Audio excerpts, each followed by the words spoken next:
We're sitting right now with Dave Barry. Your new book, your new title. When you say we? We have a large audience of PBS viewers.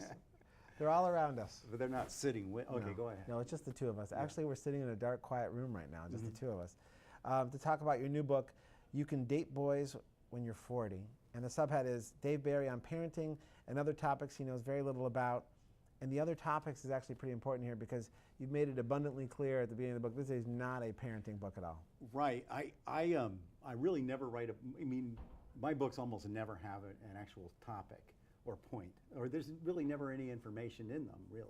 I mean, to be really honest. So I wanted to name it, Dave Barry, a Dave Barry book by Dave Barry. That'd be kind of the branding version. Yeah, Dave Barry 12. Yeah.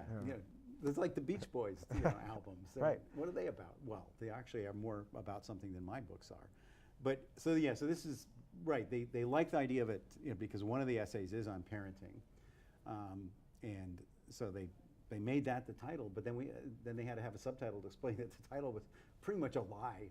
As is pretty much everything in the book. Yeah. Well, now you have it. Now you can say you kind of do have a parenting book, and the truth is you do have, or you did at the time of the writing of this book, a 13-year-old daughter, which makes for some pretty fun subject matter, however. Well, yeah, she's now 14, and which is a big difference. Yes, of course. Well, you have a 15-year-old daughter. That's right. So it's a big jump.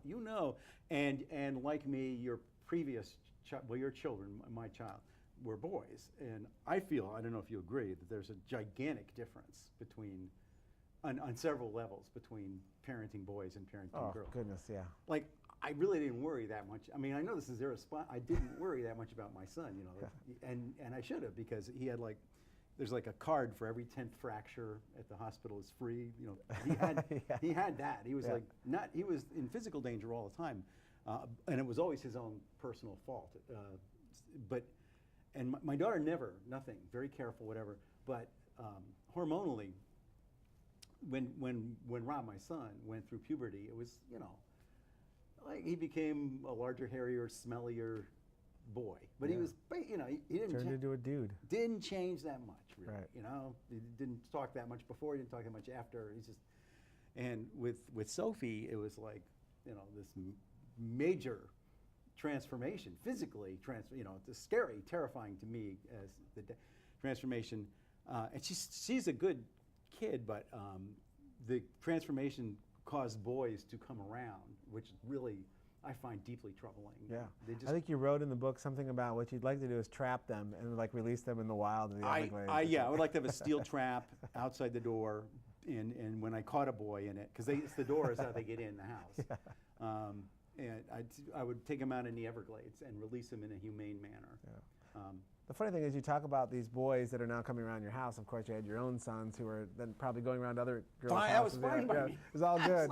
But now they're at your house, and it's a different story. Whatever, boy, get out there. Yeah, these are now perilous people. These boys hanging around home. I don't like them. And my wife, who is a woman, lets them in the house. Right. And I How does that happen? She just opens the door and lets them in. Yeah. And I said, these are boys. You don't know what they're thinking. Yeah, but I do. I know what they're thinking. And they shouldn't be in the house. They shouldn't be near our daughter. I don't own a firearm, but I would like to have one sometimes to just walk through the family room where they're sitting, the boy and Sophie, and just accidentally discharge it into the ceiling so that he would know that I have a firearm and I don't really have control over it. I would like that to get around the boy community. That would get around, for sure. Your daughter, though, you've made efforts, and you went to, at the time, Justin Bieber. Now, no longer cool with your daughter, but you went to the Justin Bieber show. But greater love hath no man than the father who takes his daughter to a Justin Bieber concert. Yeah. One of the saddest parts of any book that I've read for the Miami Book Fair was seeing the bat mitzvah invitations, thinking of those on the floor of the concert, where she had tossed them to Justin, hoping that he would be there, and he wasn't. And it was tragic as you're reading the story. So Sophie went with her friend Stella, and they're Jewish. My wife is Jewish. She's Cuban Jewish. Juban, they call them. My joke is that they didn't come over on rafts. They parted the Caribbean.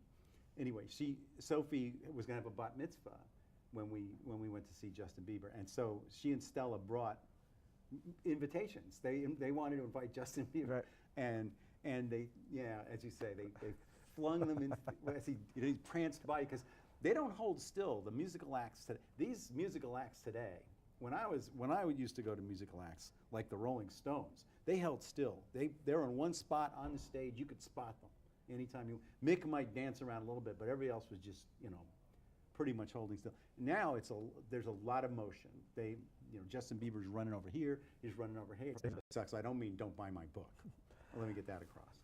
Well, yeah, I was reading the book. I mentioned you earlier. I was reading it. It was very different for me reading it in my house and then going and sitting on the airplane where I don't know anyone around me and there's no distractions, and I'm laughing hysterically as the people next to me think that there's something wrong with me. I mean, it's one of those kind of books where you just find yourself laughing really hard. When you've been doing this for a long time now, and the jokes just keep coming. When were you younger? Did you realize? You're making me very depressed. No, they're still. Honestly, I've read your earlier book. They keep coming. The jokes. When you're laughing. When will they stop? The jokes. I laugh very hard. I'm telling you, as I read these books, this is your how many books? There's so many. A lot. But they're short books, and as I stressed earlier, there's like no research involved. So it's not as stressful as when you write a book where there has to be facts in it. When did you realize? Tip to the writers out there, either poetry or just nonfiction, humorous nonfiction where no facts. You do have some tips for writers. We're going to talk about those too. We are at the Miami Book Fair after all. True. But before that, when you were younger, when did you realize that the humor was the ticket for you? When you could get away with things, or you could live a life or you could kind of do things through humor that maybe you couldn't do otherwise? Well, there are two different things. When I realized I could get away with things was pretty young. I was elected class clown in my high school. Before that, I was always the kid who in the back of the class who was always had to say the one more thing that would get the teacher so mad that she'd throw something at you. So that was me. I needed the approval of my friends much more than I needed to get a good grade. Yeah, of course. So it was like I had that kind of desperate need. But I learned early on that if you're funny or you can say something funny, you can say the most incredibly insulting but true things to people right to their face, and they'll laugh. Then instead of hitting you, which was my big worry was getting hit. But I never thought in terms of that as being a career. I was in my 30s before I was making a living writing humor. I did several real jobs in between there. Well, you've learned a lot now as being a writer. In fact, you give some advice. We're at the Miami Book Fair, and you give advice in the book about how to become a professional writer, including getting everything from getting blurbs to getting better Amazon rankings to getting blurbs, a book you can contract. just make them up. That's a little tip to the kids out there. Just say Stephen King, because he's blurbed pretty much every other book ever written anyway. He can't remember. Just say, loved it, Stephen King. Just put that on your book. So I'm just giving this information away. That's all. So this Steve Martin one then for you. Steve who? He just is truly the funniest man living in the 3 months. So he's just making that up. Steve Martin actually did write that blurb, but it was probably 4 books ago. They keep putting author blurbs are, they're kind of, as you I'm sure know, not the most sincere part of the literature business.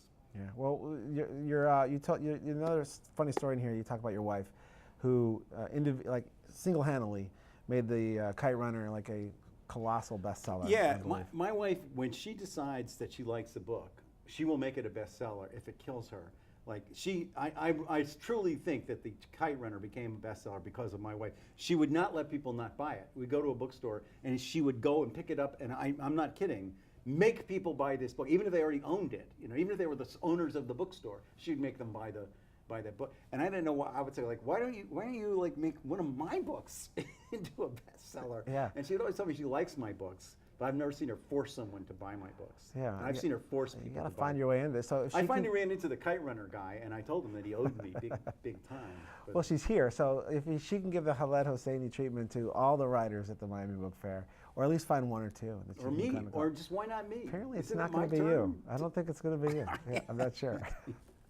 Well, the book right now, very funny. One of the funniest books I've read in a long time. You Can Date Boys When You're 40. Dave Barry on parenting and other topics he knows very little about. Still really funny, despite the fact that I'm going to write that down and put it on the... Still very funny.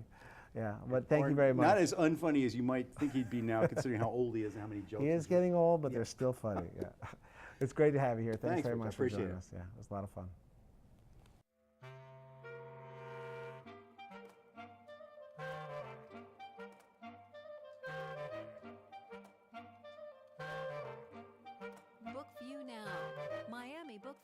International is brought to you by the John S. and James L. Knight Foundation, in association with PBS Digital Studios. I just challenge you to go through the book fair and not find something that you're interested in. One of the things I love about the book fair is it is a cornucopia of opportunity. You can literally find any kind of literary discipline you're interested in. You can see your favorite author, you can see somebody you've never heard of. But when they all get together, there's a synergy that begins to happen. Knight Foundation, proud sponsor of PBS's coverage of the Miami Book Fair International.